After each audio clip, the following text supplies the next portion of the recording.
You want to know what I hate? When camera review channels just sit in their studio filming on their A7S III, holding the camera they're reviewing, regurgitating the specs that anyone can read online within 30 seconds. So today, all the video and audio you're hearing is coming directly from the Sony ZV-E10.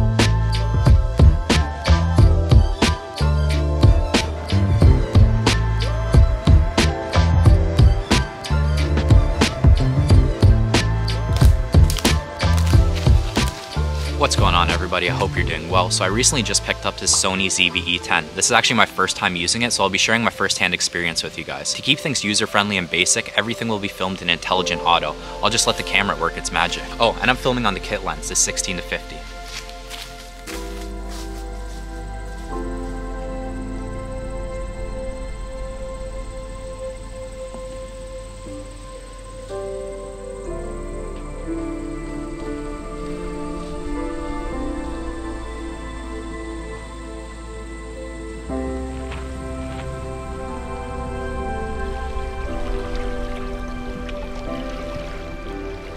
So I guess I should give you guys a little bit of background. I was looking to downgrade my setup. That's when I came across the Sony ZV-E10. I know there was a chip shortage, so they briefly discontinued this product. That's why there was a lack of reviews and videos on it. But the ones I did find, I just found people were sitting in their studio talking about the camera. And since this is a vlog camera, I want to see what it's capable of doing while vlogging. So that's the point of today's video. I'm going to take you out for a vlog, try and film in all different scenarios so you can get an idea of what this camera can achieve.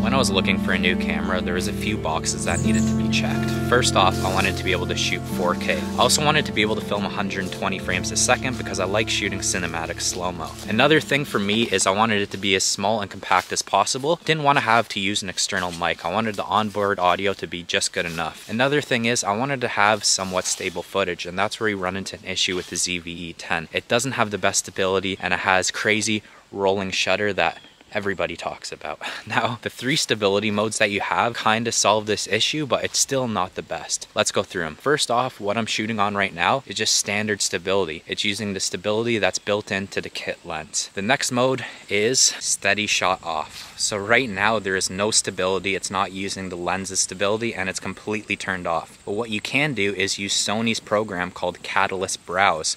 So I can insert it to Catalyst Browse, but then it's going to still bring in a little crop. So this is how it looks with a 10% crop. So here's the final stability option, which is Steady Shot Active, which gives you an electronic stabilization, but it gives you this nasty 30 to 40% crop. So the question of the day, is the crop worth it? Because extending your arm this far isn't ideal.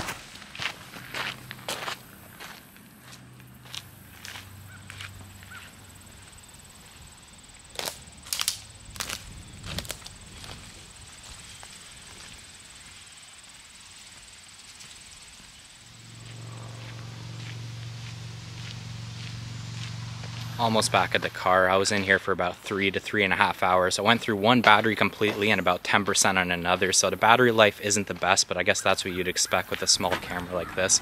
Good thing I have 3 batteries.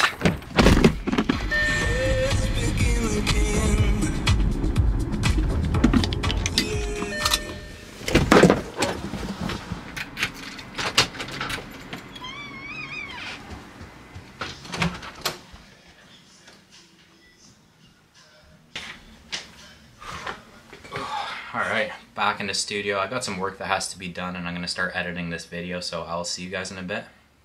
So a few hours have passed now, it's about 5:15, and I gotta say I'm so impressed with Catalyst Browse and how stable it gets your footage with a minimal crop. The only issue is the efficiency. So that clip you guys watched was about 40 seconds long, and it's for me to render it and stabilize it in Catalyst Browse, it took about 4 minutes. So when you look at the grand scheme of things, it's just hard to justify, because if I'm rendering hundreds of clips, it's just not efficient to do that. So what I think I'm gonna do is try and formulate a workflow where in the future, say I'm doing walking and talking head points, maybe I'll utilize Catalyst Browse. Like I said, this is my first day using the camera, so eventually I'll find what works best. And if you guys are interested in that, definitely subscribe, because all my future videos will be filmed with this camera and we'll discover it together. I'm gonna go out and shoot some B-roll, so let's get moving.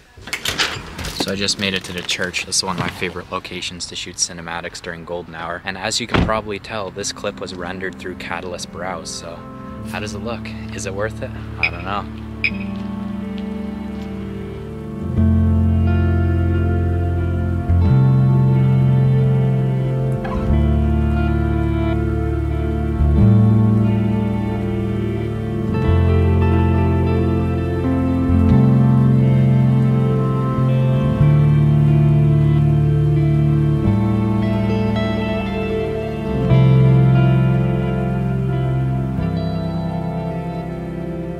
So to keep you guys on the same page, all the shots I've taken since I got to the church has had stabilization turned completely off. So if it looks buttery smooth, it's because it's been run through Catalyst Browse. So I'm gonna wait for the light to go down a little more, then I'm gonna head to the downtown core and see how this camera holds up during low light.